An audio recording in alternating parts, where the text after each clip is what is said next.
दोस्तों आज मैं आपको न्यू वेबसाइट पर आईटीआर फाइल करने बताऊंगा। दोस्तों बहुत से लोगों की रिक्वेस्ट आ रही थी कि न्यू पोर्टल आ गया है, अब हमें यहाँ पे इनकम टैक्स रिटर्न फाइल करना है और उसके लिए आप हमें प्रोसेस बताइए।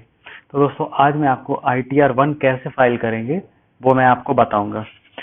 चलिए दोस्तों, हमें अपनी वेबसाइट पे जाना पड़ेगा जो कि incometax.gov.in है। यहाँ पे हम इनकम टैक्स की वेबसाइट पे आ गए हैं। दोस्तों सबसे पहले फाइल करने के पहले मैं आपको बता दूं कि आपको यहाँ पे कुछ डॉक्यूमेंट की रिक्वायरमेंट होगी। जैसा कि आप लोगों को पता है कि सैलरीड अगर आपकी इनकम है तो आपको फॉर्म 16 चाहिए होगा। अगर आपके कोई डिडक्शन है, जैसे कि 80C में जो हम डिडक्शन लेते हैं, लाइफ इंश्योरेंस पॉलिसी हो गया, आपका अगर होम लोन होता है, पीएफ का डिडक्शन हुआ है, तो जितने भी आपके पास डिडक्शन है, तो डिडक्शन क्लेम करने के पहले आपके पास सारे डॉक्यूमेंट होना चाहिए, जिससे कि आप सही तरीके से कैलकुलेट कर पाएंगे कि हमें कितना डिडक्शन चाहिए, कितना डिडक्शन मिलेगा। तो चलिए दोस्तों, ये डॉक्यूमेंट आप पहले से प्रिपेयर करिए, उसके बाद आप आईटीआर फाइल करने का स्टार्ट करिए। चलिए दोस्तों, तो हम स्टार्ट करते हैं। हम अपनी वेबसाइट पे आ गए हैं incometax.gov.in। दोस्तों सबसे पहले हमें लॉगिन करना होगा। अगर आपका ऑलरेडी लॉगिन बना हुआ है, आपने पहले रजिस्टर्ड किया है, तो आप यहाँ से डायरेक्ट लॉगिन कर सकते हैं। अदरवाइज आप यहाँ पे न्यू, अगर आप कभी पहले आईटीआर फाइल नहीं किया है तो आप यहाँ पे रजिस्टर्ड नाउ कर सकते हैं। तो यहाँ से आपका न्यू रजिस्ट्रेशन हो जाएगा। मेरा यहाँ पे ऑलरेडी रजिस्ट्रेशन है, तो मैं यहाँ पे लॉगिन करता हूँ। दोस्तों यहाँ पे मुझे अपना पैन कार्ड नंबर डालना पड़ेगा। दोस्तों पैन कार्ड नंबर डालने के बाद आप कंटिन्यू करेंगे। यहाँ पे आपको पासवर्ड पूछेगा। दोस्तों अगर आपका पासवर्ड नहीं है तो आप यहाँ से फॉरगेट पासवर्ड करके रीसेट कर सकते हैं और आगे बढ़ सकते हैं। दोस्तों ये हमारी प्रोफाइल ओपन हो चुकी है। यहाँ पे हमारे लिए 40 मिनट का टाइम मिलता है। यहाँ पे हम अपनी प्रोफाइल भी चेक कर सकते हैं। चेंज प्रोफाइल में अगर कोई चेंजेस करने हैं तो आप यहाँ से माय प्रोफाइल से चेंज कर सकते हैं। पासवर्ड चेंज करना है तो भी आप यहाँ से कर सकते हैं। दोस्तों यहाँ पे आपने नया डैशबोर्ड देखा होगा। यहाँ पे मेरी जो, अगर आपने इससे रिलेटेड कोई मेरी प्रीवियस वीडियो नहीं देखी, अगर आप जानना चाहते हो कि इसमें कौन कौन से चेंजेस आए हैं, तो आप हमारे डिस्क्रिप्शन में जाके या आप हमारी प्लेलिस्ट में जाके वहां से चेक कर सकते हैं न्यू पोर्टल अपडेट्स में। तो वहां पे आपको सारी इन्फॉर्मेशन मिल जाएगी कि पोर्टल में क्या क्या चेंज आया है। तो अभी दोस्तों मैं यहाँ पे प्रोफाइल अपडेट नहीं करूंगा, तो मैं इसको स्किप कर देता हूँ। यहाँ से स्किप करने के बाद दोस्तों अगर आपको आईटीआर फाइल करना है तो यहाँ पे सबसे ऊपर ही एक ऑप्शन आ रहा है फाइल नाउ। यहाँ पे आप देख रहे हैं लिखा हुआ है file your returns for the year ended on 31 मार्च 2021। तो दोस्तों हम यहाँ से क्लिक करेंगे फाइल करने के लिए। ये हमारा असेसमेंट ईयर 2021 एंड 22 रहेगा। यहाँ पे हम सेलेक्ट करेंगे असेसमेंट ईयर। ये हमारा current year, current assessment year है, इसको हम सेलेक्ट करेंगे। और अगर आपको कोई प्रीवियस फाइल करने हैं तो आप वहां से कर सकते हैं। अगर आपका 2021 असेसमेंट ईयर का फाइल करते हैं तो आपको ये ऑप्शन ओपन रहेंगे, जिसमें अब क्या आपको under section 92CD modification returns का ऑप्शन दिया हुआ है, तो आप यहाँ से चूज कर सकते हैं। मुझे इसी ईयर का फाइल करना है, असेसमेंट ईयर 21-22, तो मैं यहाँ पे क्लिक करूंगा। इसके बाद मैं कंटिन्यू करूंगा। यहाँ पे रिकमेंडेड मांग रहा है ऑनलाइन ऑफलाइन, तो यहाँ पे हम ऑनलाइन फाइल करेंगे। तो ऑनलाइन क्लिक करके प्रोसीड करेंगे। यहाँ पे देखिए कोई भी हमारा सेव्ड ड्राफ्ट नहीं है, तो यहाँ पे हम स्टार्ट न्यू फाइलिंग करेंगे, फ्रेश फाइलिंग। दोस्तों यहाँ पे क्लिक करने के बाद अब यहाँ पे आपसे पूछ रहा है please select the status applicable to you to proceed further. यहाँ पे आपको अपना स्टेटस डालना है, इंडिविजुअल, HUF और अदर्स। तो अगर आप सैलरीड पर्सन है, इंडिविजुअल है, तो आप यहाँ पे इंडिविजुअल सेलेक्ट करके यहाँ से कंटिन्यू करेंगे। दोस्तों you need to choose an ITR form to proceed. यहाँ पे आपको एक आईटीआर फॉर्म चूज करना होगा, तो हम आपको बताने वाले हैं अभी आईटीआर 1। दोस्तों अभी ऑनलाइन यूटिलिटी में सिर्फ आईटीआर 1 और आईटीआर 4 आया है। इसको हम सेलेक्ट करेंगे आईटीआर 1। इसको सेलेक्ट करने के बाद प्रोसीड विद आईटीआर 1 कंटिन्यू करेंगे। दोस्तों ये हमारा आईटीआर 1 इनकम टैक्स रिटर्न का ये पेज ओपन हो चुका है। यहाँ पे अगर आपकी इनकम 50 लाख से नीचे है तो आप आईटीआर 1 भर सकते हैं। अगर आपकी इनकम 50 लाख से ऊपर होती है तो आपको आईटीआर 2 फाइल करना होगा। और अगर आपकी इनकम बिजनेस से है तो भी आपको आईटीआर 3 फाइल करना होगा, आप आईटीआर 1 फाइल नहीं कर सकते हैं। दोस्तों इसमें कुछ कंडीशन ये भी होती है कि अगर आपकी एग्रीकल्चर इनकम जो है वो 5000 से एबव है, तब भी आप आईटीआर 1 फाइल नहीं कर सकते हैं। उस कंडीशन में आपको आईटीआर 2 फाइल करना पड़ेगा। तो दोस्तों मैं यहाँ पे आईटीआर 1 को स्टार्ट करता हूँ। यहाँ पे देखिए 3 स्टेप दिए हुए हैं। Validate your returns, breakup 3 filed, दूसरा है कंफर्म योर रिटर्न समरी, तीसरा है verify and submit your returns. तो हम यहाँ से स्टार्ट करते हैं। दोस्तों इन्होंने यहाँ पे एक अच्छी चीज यहाँ पे है कि इन्होंने आपको डॉक्यूमेंट की लिस्ट भी दी हुई है। यहाँ पे देखिए, document list to help you file faster. Form 16 है आपके पास, अगर हाउस रेंट रिसिप्ट है, investment premium payment receipt, LIC, ULIP, अगर आपके पास ये सारी चीजें हैं तो ये आपको और आसानी होगी। तो मैंने जैसे आपको स्टार्टिंग में बताया था कि आपको कौन कौन से डॉक्यूमेंट रिक्वायर्ड रहेंगे, वो यहाँ पे इन्होंने ऑलरेडी मेंशन किया हुआ है। तो दोस्तों हम इससे अब आगे बढ़ते हैं। दोस्तों यहाँ पे अब ये पूछ रहा है, यहाँ पे इन्होंने एक, जैसे आप गूगल फॉर्म भरते थे ना, उस तरीके से इन्होंने इस बार ये बनाया है। तो दोस्तों इसमें घबराने की कोई जरूरत नहीं है। हाँ, थोड़ा डिफरेंट है, लेकिन मैं आपको स्टेप बाय स्टेप बताऊंगा जिससे कि आप सारी चीजें क्लियरली समझ पाएंगे और आप फाइल कर पाएंगे। तो दोस्तों, are you filing the income tax return for any of the following reason. यहाँ पे हमें रीजन सेलेक्ट करने का रहेगा। फर्स्ट इन्होंने दिया है, taxable income is more than basic exemption limit. क्या आपकी इनकम 2.5 लाख से ज्यादा है, जैसे कि बेसिक एग्जम्पशन लिमिट होती है। इस पॉइंट का मतलब ये है कि अगर आपकी इनकम 2.5 लाख से ज्यादा है तो आप यहाँ पे क्लिक करेंगे। दूसरा पॉइंट इन्होंने दिया है, filing return of income due to fulfil any one of more below mention condition as per 7th proviso of section 139(1). ये जैसे कि पिछले साल भी इन्होंने ऐड किया था। इसके पहले जब हम 2019-20 असेसमेंट ईयर का फाइल करते थे तब इन्होंने ये सिलेक्ट करने का ऑप्शन नहीं दिया था। अब इन्होंने ये यहाँ पे सिलेक्ट करने का ऑप्शन दिया है। फर्स्ट इन्होंने दिया है, deposited amount or aggregate of amount exceeding 1 crore in 1 or more current account during the previous year. अगर आपके अकाउंट में 1 करोड़ और उससे ज्यादा डिपॉजिट हुआ है आपके करंट अकाउंट में, तो आपको फाइल करना होता है। दूसरी कंडीशन होती है, incurred expenditure of an amount or aggregate of amount exceeding 2 lakh for travelling to a foreign countries for yourself or for any other purpose. अगर आप विदेश यात्रा पे 2 लाख या उससे ज्यादा का खर्च करते हैं, उस कंडीशन में भी आपको ITR फाइल करना होता है, वहां पे कंपलसरी होता है। तीसरी कंडीशन होती है, incurred expenditure of amount or aggregate of amount exceeding 1 lakh or consuming of electricity during the previous year। अगर आपने बिजली का बिल 1 लाख से ज्यादा का कंज्यूम किया है प्रीवियस ईयर में, उस कंडीशन में भी आपको ITR फाइल करना होता है। तो दोस्तों ये तीनों कंडीशन हमारे साथ नहीं है, तो हम यहाँ पे सिर्फ पहली कंडीशन को फुलफिल करेंगे एंड कंटिन्यू करेंगे। दोस्तों ये हमने यहाँ पे कंटिन्यू कर दिया है। यहाँ पे लिखा है, देखिए, we have pre filed your return basis on information available with the income tax department, please confirm that the detail in each section are correct to proceed। तो हम यहाँ पे ओके करेंगे। अब इसके आगे हम चलेंगे। Let's validate your pre filed returns. दोस्तों यहाँ पे आपकी प्री फाइल्ड रिटर्न आ जाएगी।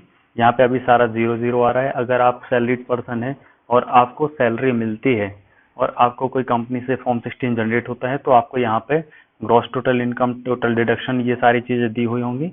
मैं आपको एक एजुकेशन पर्पस के कारण ये बता रहा हूँ, तो यहाँ पे ये चीजें नहीं हुई हैं, तो हमें यहाँ पे इंडिविजुअली क्लिक करके वेरीफाई करना होता है। तो हम यहाँ पे पर्सनल इन्फॉर्मेशन पे क्लिक करेंगे। यहाँ पे इन्होंने जो इन्फॉर्मेशन दी है मैंने चेक कर ली, सारी चीज सही है। यहाँ पे नेचर ऑफ एम्प्लॉयमेंट है, यहाँ पे आप कर सकते हैं जैसे कि हम पहले सिलेक्ट करते थे कौन सा है। आप पब्लिक सेक्टर में हैं, प्राइवेट हैं, सेंट्रल गवर्नमेंट है, PSU है, तो जो भी आपका स्टेटस होता है आप उसको सिलेक्ट कर लेंगे। अगर आप सेंट्रल गवर्नमेंट एम्प्लॉय हैं तो सेंट्रल गवर्नमेंट, स्टेट गवर्नमेंट हैं तो स्टेट गवर्नमेंट में, PSU सेक्टर में आप काम करते हैं तो वहां पे अगर आप पेंशन मिलती है तो वो अलग है, और अदर अगर आपकी प्राइवेट जॉब है तो आप वहां पे अदर सेलेक्ट कर सकते हैं। मैं यहाँ पे अदर सेलेक्ट करता हूँ और उसके बाद यहाँ पे आपको फिर चूज करना है फाइलिंग सेक्शन। 139(1) का जो सेक्शन होता है, रिटर्न फाइल्ड ऑन और बिफोर ड्यू डेट्स। आप अगर ड्यू डेट्स के पहले फाइल करते हैं तो आपका फाइल होता है अंडर सेक्शन 139(1), तो हम यहाँ पे सेलेक्ट करेंगे।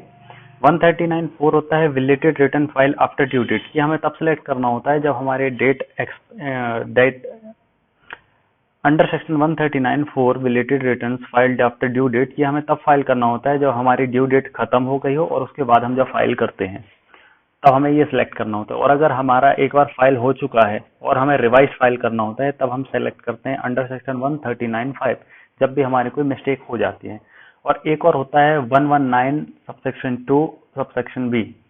इसमें क्या होता है, आफ्टर कॉन्डिनेशन ऑफ डिले। इसमें जैसे कि मान लें कि हमें 2015-16 का ITR फाइल करना है, तो हम एक कंडोनमेंट रिक्वेस्ट डालनी पड़ती है कि हम किस पर्पज से फाइल करना चाहते हैं और हमारे क्या प्रॉब्लम की वजह से हम फाइल नहीं कर पाए थे।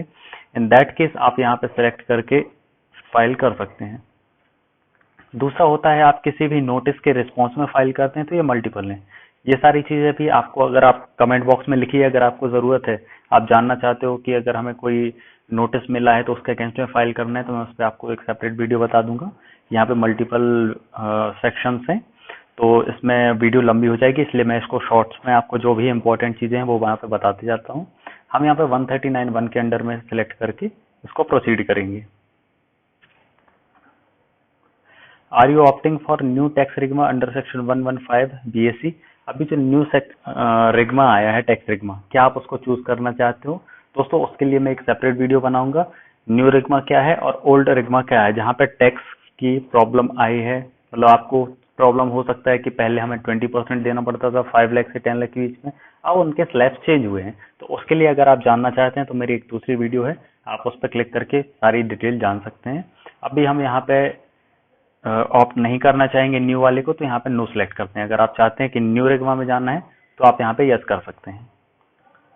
देन उसके बाद हमारा ये सिलेक्ट फॉर रिफंड, यहाँ पे हमें अकाउंट सिलेक्ट करना होता है रिफंड के लिए।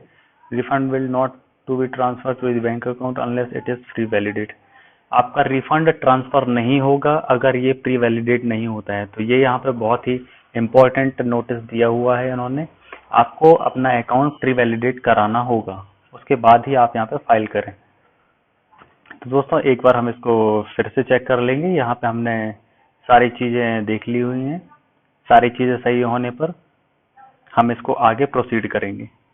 तो आप अगर कोई बैंक अकाउंट ऐड करना चाहते हैं तो यहाँ से ऐड कर सकते हैं, हम यहाँ से कंफर्म करेंगे। दोस्तों ये हमारी फर्स्ट प्रोसेस कंफर्म हो गया है। इसके बाद आता है ग्रॉस टोटल इनकम।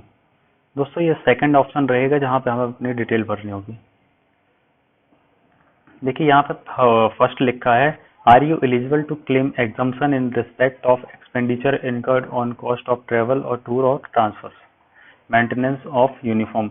अगर आप यहाँ पे कोई भी जो सेक्शन 10(14) के डिडक्शन है, अगर वहाँ पे आप लेना चाहते हैं, एलिजिबल हैं, तो आप यहाँ यस करेंगे, नहीं है तो नो करेंगे। मैं यहाँ पे नो कर देता हूँ।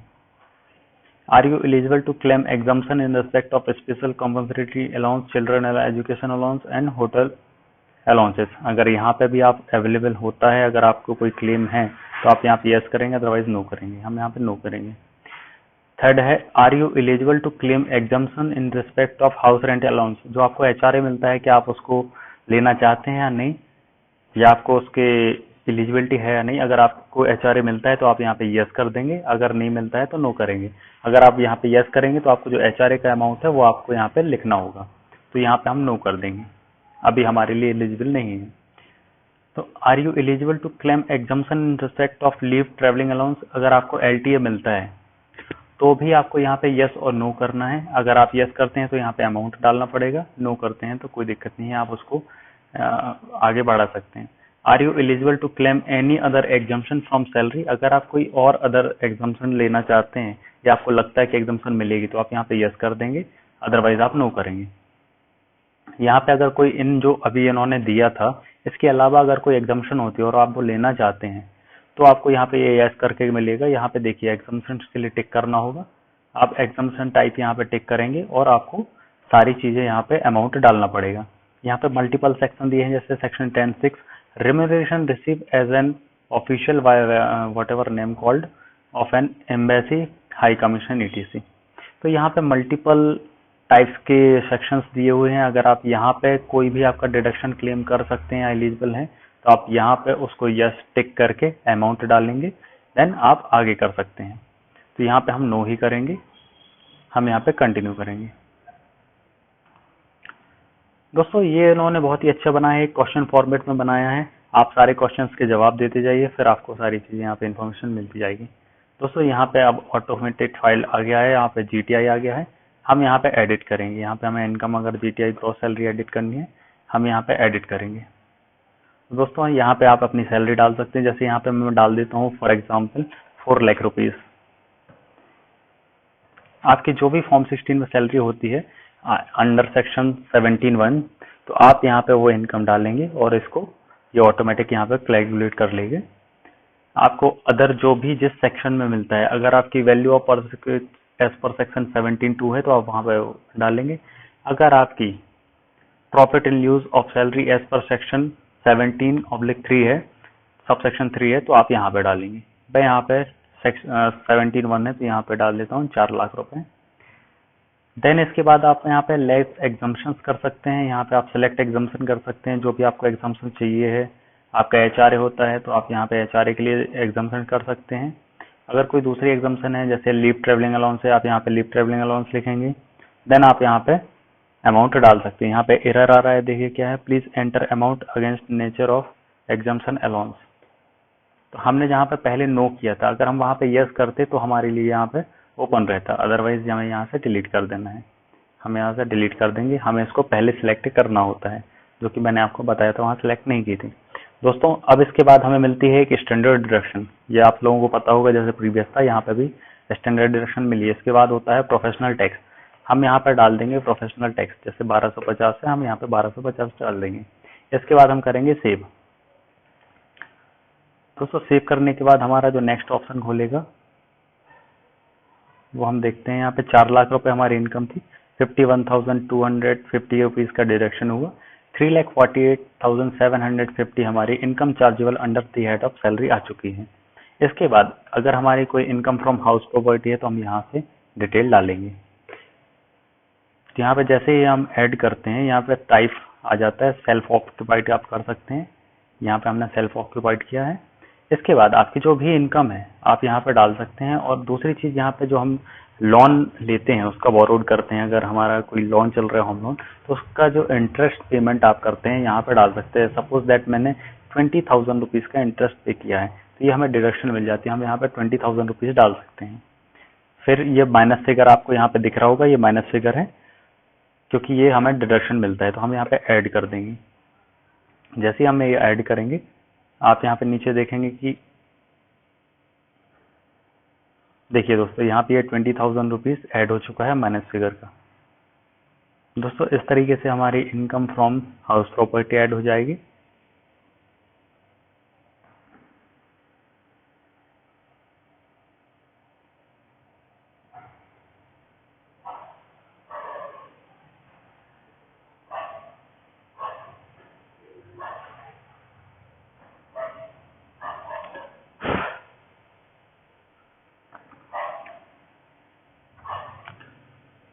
इनकम फ्रॉम हाउस प्रॉपर्टी की इंफॉर्मेशन डालने के बाद हम यहाँ पे इनकम फ्रॉम अदर सोर्सेज का कॉलम है, यहाँ पे हमें अगर कोई income like income from FD, जो हमारी फिक्स डिपॉजिट होते हैं, उससे अगर हमें जो रेंट मिलता उससे जो हमें इंटरेस्ट मिलता है वो हम यहाँ पे शो करेंगे। जैसे ही हम यहाँ पे ऐड करते हैं, यहाँ पे देखिए ये ऑप्शन खुल गए हैं। यहाँ पे do you have interest income from saving bank account in India. अगर आपका सेविंग अकाउंट से कोई इनकम है तो आप यहाँ पे यस करके अमाउंट डाल देंगे, अगर नहीं है तो नो करिएगा। Do you have interest income from deposit in bank, post office, cooperative societies in India, or do you have received income as enhanced compensation. अगर आपको कोई कंपनसेशन मिला है तो आप यहाँ पे यस करके इन्फॉर्मेशन डालेंगे, अगर नहीं है तो नो करेंगे। दोस्तों मैं ये सारे के सारे पॉइंट आपको एक्सप्लोर कर रहा हूँ, तो जो भी आपको सुटेबल रहता है, आपकी जो भी इनकम है, आप उसमें यस करके अमाउंट डाल सकते हैं। Do you have income from family pension, अगर नहीं है तो नो, अगर है तो यस, यस क्लिक करके अमाउंट डाल सकते हैं। उसके बाद आता है income from income tax refund. दोस्तों अगर आपको प्रीवियस ईयर में कोई इनकम हुई है जो कि आपको टैक्स रिफंड मिला है, तो आपको वहां पे ये इन्फॉर्मेशन डालनी पड़ेगी, कितना अमाउंट मिला है। अगर नहीं है तो नो डालेंगे। अगर एनी अदर कोई अदर आपको डिडक्शन मिलती है तो आप यहाँ पे अमाउंट लिख के डिस्क्रिप्शन लिखेंगे। ओके दोस्तों, ये आपका आ गया। Do you have dividend income. अगर आपको कोई डिविडेंड इनकम मिलती है, जैसे कि आप ट्रेडिंग करते हैं, शेयर मार्केट में ट्रेडिंग आपने की होगी अगर कभी, तो वहां से जो डिविडेंड मिलता है, तो वो जो इनकम होती है वो यहाँ पे इन्होंने ऑप्शन दिया है, जो कि पहले के आईटीआर में ये ऑप्शन नहीं था, ये अभी नया आईटीआर ऑप्शन आया है। दोस्तों अगर आप शेयर मार्केट में इंटरेस्टेड हैं और आप ट्रेडिंग करना चाहते हैं, तो हमारा एक यूट्यूब चैनल है ट्रेड विथ टेक्सपीडिया ऑनलाइन, आप उसको ज्वाइन कर सकते हैं। वहां पे हम आपको ट्रेडिंग से रिलेटेड टिप्स देते हैं और आपको वहां पे बताते हैं ट्रेडिंग किस तरीके से करें और प्रॉफिट कैसे अर्न करें। तो दोस्तों आप उसको भी ज्वाइन कर सकते हैं और वहां पे भी आप लर्न करके अच्छा खासा प्रॉफिट अर्न कर सकते हैं। तो चलिए दोस्तों हम कंटिन्यू करते हैं।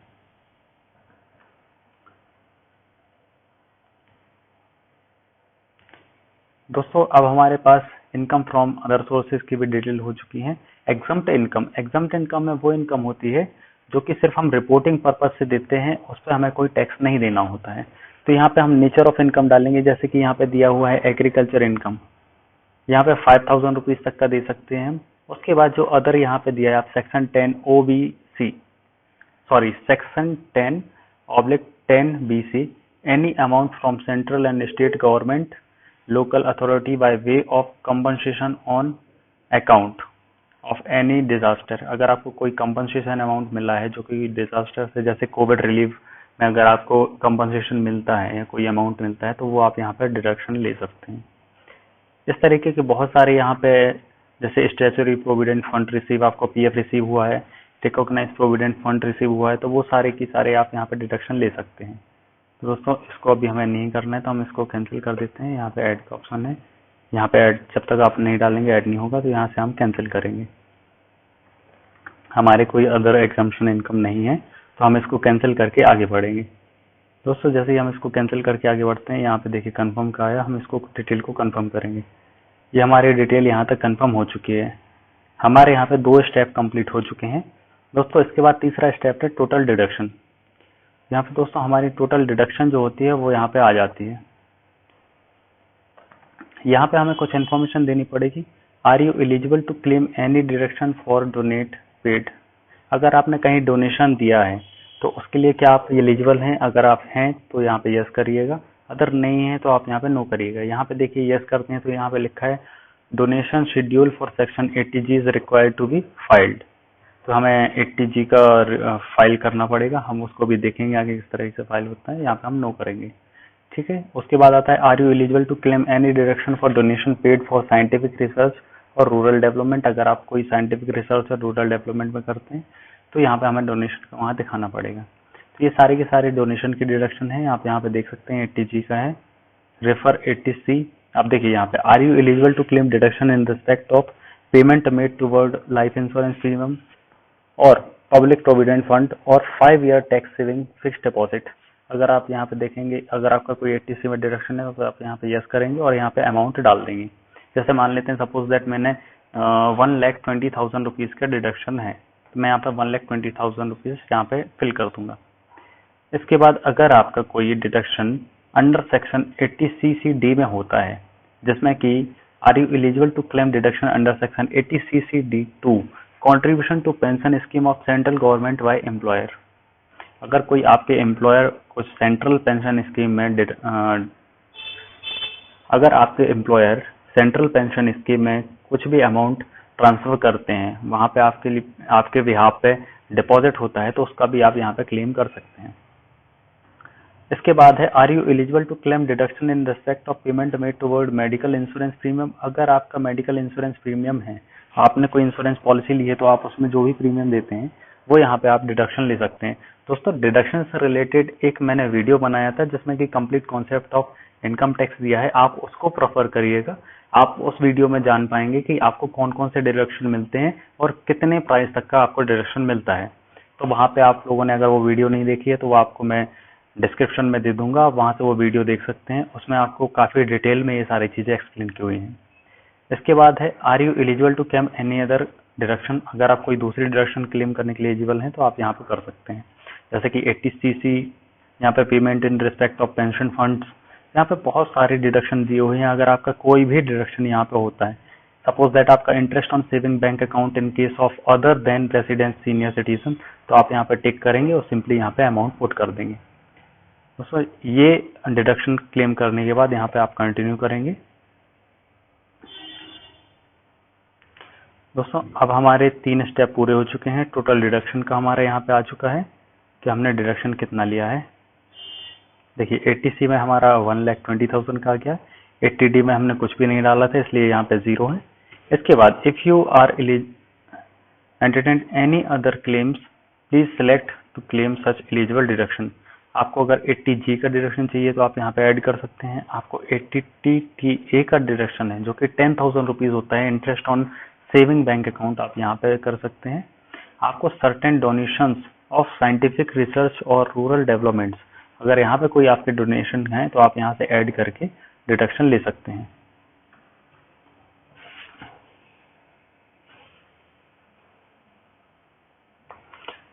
दोस्तों यहाँ पे जैसे कि इन्होंने दिया है कि आपका डिडक्शन जो भी है, आपने अगर जो डिडक्शन दी हुई है आपकी कंपनी को और उन्होंने जो प्रोवाइड किया है, अगर उससे ज्यादा होता है तो यहाँ पे ये वार्निंग आ जाएगी, total of chapter 6 deduction entered in more than deduction detail provided by the employer, please reverify. तो आप यहाँ पे री-वेरीफाई कर सकते हैं कि आपको कौन कौन सी डिडक्शन के लिए आपने अपने एम्प्लॉयर को बताया था और कौन सी डिडक्शन आपको क्लेम आप कर रहे हैं। अगर आपको लगता है आपकी इन्फॉर्मेशन सही है तो आप यहाँ से कंफर्म करके आगे चल सकते हैं।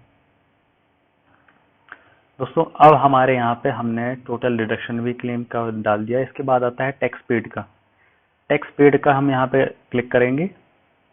दोस्तों यहाँ पे हमें कोई भी टैक्स नहीं बन रहा है, टैक्स पेमेंट नहीं है, तो टोटल टैक्स पेड 0 है। यहाँ से हम कंफर्म करेंगे। दोस्तों टोटल टैक्स पेड ये हमारा हो गया है। यहाँ पे इसके बाद टोटल टैक्स लायबिलिटी पे क्लिक करेंगे। दोस्तों यहाँ पे हमारा पूरा का पूरा चार्ट आ जाएगा, जहाँ पे हमने 4 लाख इनकम डाली थी, उसके बाद हमें 3,28,750 ये हमारी ग्रॉस टोटल इनकम थी। इसके बाद टोटल डिडक्शन थी 1,20,000, तो हमारी टोटल इनकम आ गई है 2,08,750 रुपीज। ये हमारी 2.5 लाख से कम है, इस वजह से हमारे यहाँ पे टैक्स की कोई भी अमाउंट नहीं है। अगर हमारी ये 5 लाख से ऊपर होती तो हमारे यहाँ पे टैक्स कैलकुलेशन होता और हमें उस तरीके से टैक्स पेमेंट करके फाइल करना पड़ता। इसके बाद हम इसको कंफर्म करेंगे। दोस्तों ये सारे हमारे चैप्टर्स कंप्लीट हो गए हैं। जैसे ही आपकी ये 5 पॉइंट कंप्लीट हो जाते हैं, कंफर्म हो जाता है, आप यहाँ से प्रोसीड कर सकते हैं। प्रोसीड करने के बाद आपको यहाँ पे confirm your return summary, you need to make payment 0 rupees. अगर हमारा कुछ पेमेंट होता तो हमें पेमेंट करना पड़ता है। यहाँ से आप प्रिंट भी ले सकते हैं। जैसे ही आप यहाँ पे प्रिंट करेंगे, आप देखिए यहाँ पे मैं प्रिंट का ऑप्शन बता देता हूँ। प्रिंट करने पे कैसा ऑप्शन ओपन होगा।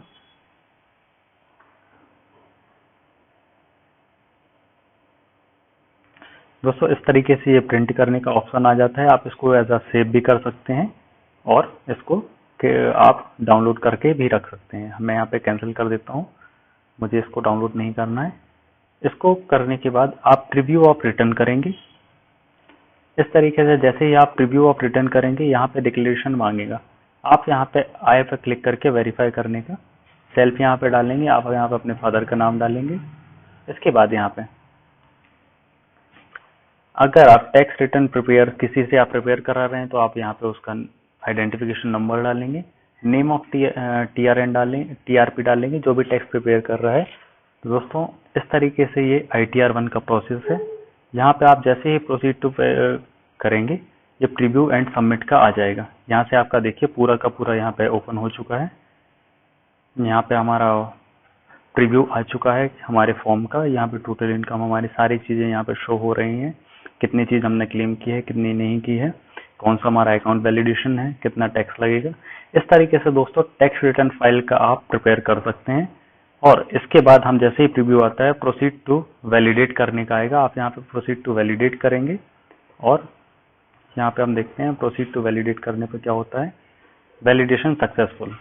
दोस्तों जैसे ही वैलिडेशन सक्सेसफुल होता है, आपको यहाँ पे प्रोसीड टू वेरीफाई करना होगा। दोस्तों जैसे ही आप प्रोसीड टू वेरीफाई करेंगे, आपको यहाँ पे ई वेरीफाई करना होगा। दोस्तों ये मैं आपको डेमो के लिए बता रहा था, इस वजह से मैं इसको वेरीफाई नहीं करूंगा, क्योंकि मैं आपको एक ITR 4 फाइल करना और बताऊंगा, तो मुझे उसमें आपको डिटेल समझानी होगी। मैं इसको बाद में वेरीफाई करूंगा। तो दोस्तों अगर आपको मेरी वीडियो पसंद आई हो तो प्लीज आप मेरे चैनल को सब्सक्राइब करिएगा।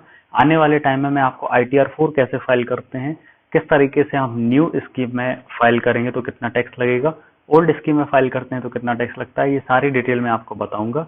दोस्तों अगर आपको ITR फाइल करवाना है तो हमारी पेड सर्विसेज भी होते हैं। आप हमारे नंबर जो आपको स्क्रीन पर दिख रहा है, आप उस पर कॉन्टेक्ट कर सकते हैं। आपको बहुत ही रीजनेबल रेट में आपको ये सर्विसेज प्रोवाइड कराई जाएंगी। Thanks for watching. I hope you like this video. Please share and subscribe. Thank you.